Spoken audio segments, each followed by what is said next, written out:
আচ্ছা পরে আপনার সঙ্গে কথা বলবো, একটু আমরা শুনি বিস্তারিতটা একটু বলেন। বিস্তারিত সারা রাত ধরে তো ঘুমাই নাই আপনার ফোন পাওয়ার পরে। আমিও ঘুমাই নাই বুঝছেন, ও তো ঘুমাই নাই, আমরাও অঘুমানো সবাই।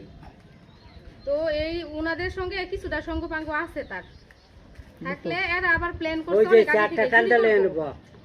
নেব এরা অনেক আগে থেকে প্ল্যান করছে কান্ত বালাই করছো যা আছে সবকিছু মালপত্র নিবগা। তো যাদের মনে করেন যে জিনিস হারাইছে, এরা প্রথম দিন আমাদের বাসায় যায় বলছে 2.5 ভরি স্বর্ণ, 8 ভরি রূপা, 2-3টা শাড়ি আর 2-1টা থ্রি পিস এরকম বলছে। তো আমরা এটাই শুনলাম প্রথম যেদিন 3-4জন ছেলে আসছে সেই কথা বলছে। তো শোনার সাথে সাথে মাথায় হাত যে এটার সাথে আপনার ভাইও জড়িত আছে। ভাইয়া কেমনে জড়িত থাকবো? এটা তো মানে অসম্ভব কথাবার্তা। উনি জড়িত থাকে কিভাবে? আপনার মনে হয় 20 মিনিট আধা ঘন্টা পরেই 30 জন ছেলের মতো আসছে। আইসা এক একজন ছেলেরা একটা বাসায়, আমি আর আমার আম্মা বাসায়, আব্বা তো কানেই শুনে না, আব্বা গেছে মসজিদে নামাজ পড়তে।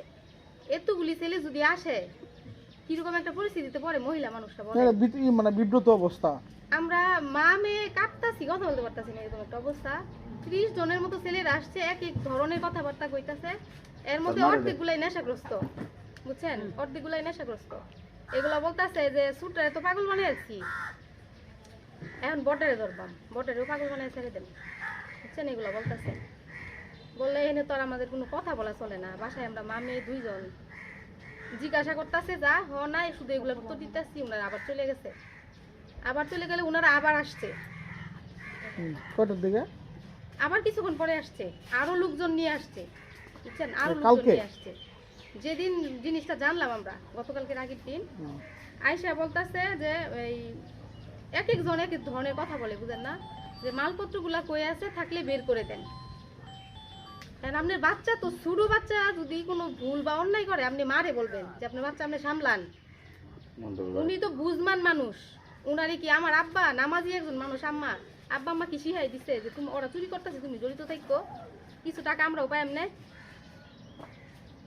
আপনি যদি খুন করেন বা আপনি চুরি করেন, এটা দায়ভার কি আপনার ভাই বোনে নিবে, বাবা নিবে? কিন্তু উনি তো যে কাজ করে আসছে এগুলোর জন্য তো আমাদের ধরতেছে এখন। আমরা তো এই কোয়ালিটির মানুষ না। তুমি এমন একটা কাজ করছো, মান সম্মান ইজ্জত যা ছিল। পরে আপনার বাপের কি ওরা ডাকি নিয়ে অফিসে গেছিল? আব্বারে আমার হাজবেন্ডের দোকান পর্যন্ত নিয়ে গেছে ছেলেরা। আব্বা তো অসুস্থ, আব্বা একটু অসুস্থ। পরেটা শুনি শুনি শুনি পরে। নিয়ে গেছে আমার হাজবেন্ডের দোকান পর্যন্ত নিয়ে গেছে।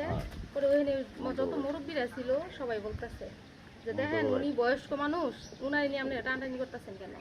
উনি তো